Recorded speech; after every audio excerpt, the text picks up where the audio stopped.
கடந்த காலத்துல இங்கிலாந்துல நடந்த மறக்க முடியாத சில உண்மை சம்பவங்களை தான் இன்னைக்கு நாம இந்த வீடியோவில் பார்க்க போறோம்.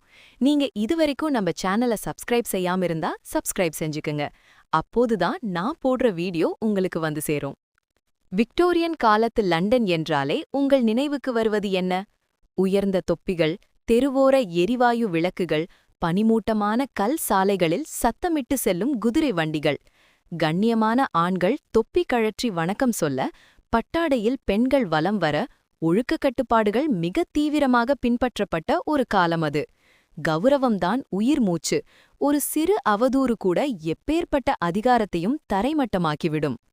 ஆனால் இந்த பளபளப்பான முகமுடிக்கு பின்னால் அந்த விளக்கொளியும் நாகரீக சமூகமும் எட்டாத ஒரு இருண்ட லண்டன் மறைந்திருந்தது. ரகசிய இச்சைகள், ஏழை ஆன்மாக்கள் மற்றும் சொல்லொணா தடை செய்யப்பட்ட விஷயங்களின் கூடாரமாக அது இருந்தது. அந்த இறுக்கமான ஒழுக்க கோட்பாடுகளுக்கு மத்தியிலேயே ஆண் பாலியல் தொழிலாளர்களின் ஒரு ரகசிய உலகம் செழித்து வளர்ந்தது என்று சொன்னால் உங்களால் நம்ப முடிகிறதா? கண்ணுக்கு தெரிந்தும் சமூகம் ஆவேசமாக மறுத்த அந்த கசப்பான உண்மையை நீங்கள் கேட்டால் லண்டனை பார்க்கும் உங்கள் பார்வையே மாறிவிடும். கிளீவ்லாண்ட் ஸ்ட்ரீட், நிழலுலகத்தின் கதவு. இந்த கதை லண்டனின் ஃபிட்ஸ்ரோவியா மாவட்டத்தில் உள்ள கிளீவ்லாண்ட் ஸ்ட்ரீட் எனும் ஒரு இருண்ட சந்தில் தொடங்குகிறது. நாகரீக சமூகம் எட்டி பார்க்கக்கூட அஞ்சும் இடம் இது. அங்குள்ள ரகசிய கதவுகளுக்கு பின்னால் இளந்தாரிகள் தங்கள் உடலை பணக்காரர்களுக்கும் அதிகார வர்க்கத்திற்கும் விற்று கொண்டிருந்தார்கள். மேரி ஆன்ஸ் என்றழைக்கப்பட்டவர்கள் ஒரு ஆபத்தான இரட்டை வாழ்க்கையை வாழ்ந்தார்கள். வெளியே வெறுக்கப்பட்டார்கள், ஆனால் ரகசியமாக விரும்பப்பட்டார்கள்.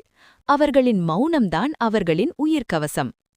விக்டோரியன் கால ஒழுக்கம் என்பது சமரசமற்றது.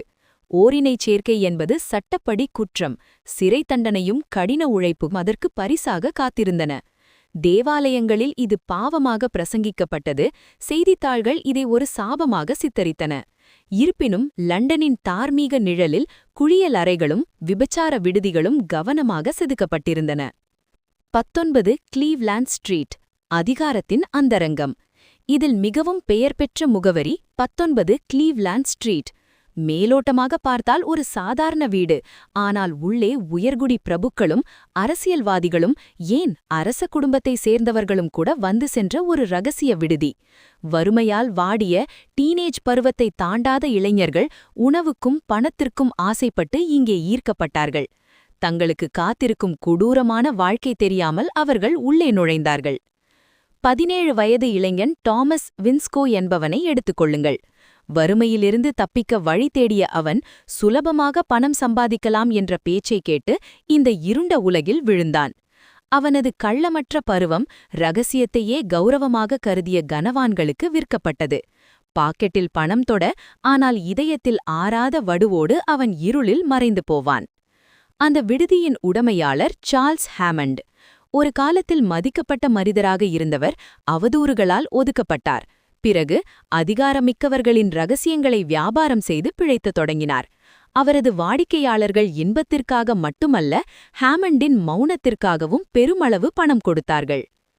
அந்த அதிர்ச்சியலை 1889 ஜூலையில் ஸ்காட்லாண்ட் யார்டுக்கு இந்த விடுதியைப் பற்றிய ரகசிய தகவல் கிடைத்தது. லண்டனின் போலியான ஒழுக்க முகத்திரை கிழியத் தொடங்கியது. பதற்றம் தொற்றிக்கொண்டது. கடிதங்கள் எரிக்கப்பட்டன, சாட்சிகள் மிரட்டப்பட்டன. இளவரசரின் நெருங்கிய நண்பரான லார்ட் ஆர்தர் சோமர்செட் அங்கு இருந்தது தெரிய வந்ததும் முடியாட்சியே ஆடிப்போனது. அவர் பிரான்சுக்கு தப்பியோடினார். போலீசார் விடுதியை சோதித்தபோது வறுமையான அங்கு சிக்கியிருந்த இளைஞர்கள் மட்டுமே பிடிபட்டார்கள். செய்தித்தாள்கள் அவர்களை சமுதாயத்தை சீரழிப்பவர்கள் என்று சாடின. ஆனால் பெரிய மனிதர்களின் பெயர்களை பற்றமாக மறைத்துவிட்டன.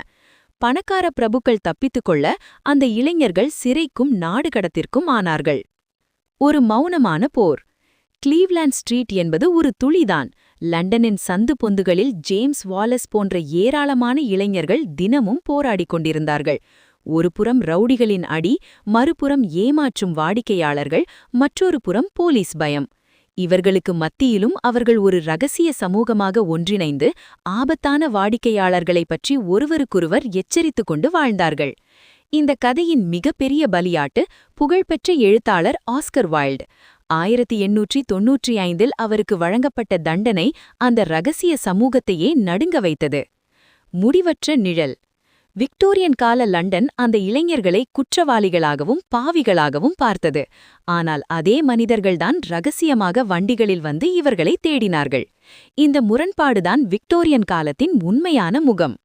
அவர்கள் வரலாற்றின் பத்தங்களிலிருந்து அழிக்கப்பட்டிருக்கலாம், ஆனால் அவர்களின் துணிச்சலும் துயரமும் இன்றும் லண்டனின் கற்களுக்கு அடியில் புதைந்து கிடக்கின்றன. நாகரீகத்தின் பெயரால் மௌனமாக்கப்பட்ட அந்த ஆன்மாக்களின் கதையை நாம் இன்று திரும்பி பார்க்கும்போது அது ஒரு அதிர்ச்சியை விட ஒரு பெரிய பாடத்தையே நமக்கு புகட்டுகிறது. அடுத்த ஒரு சுவாரஸ்யமான வீடியோவில் உங்களை சந்திக்கிறேன். நீங்கள் இதுவரைக்கும் நமது சேனலை சப்ஸ்கிரைப் செய்யாமிருந்தா சப்ஸ்கிரைப் செய்து கொள்ளுங்கள். அப்போதுதான் நான் போடுற வீடியோ உங்களுக்கு வந்து சேரும்.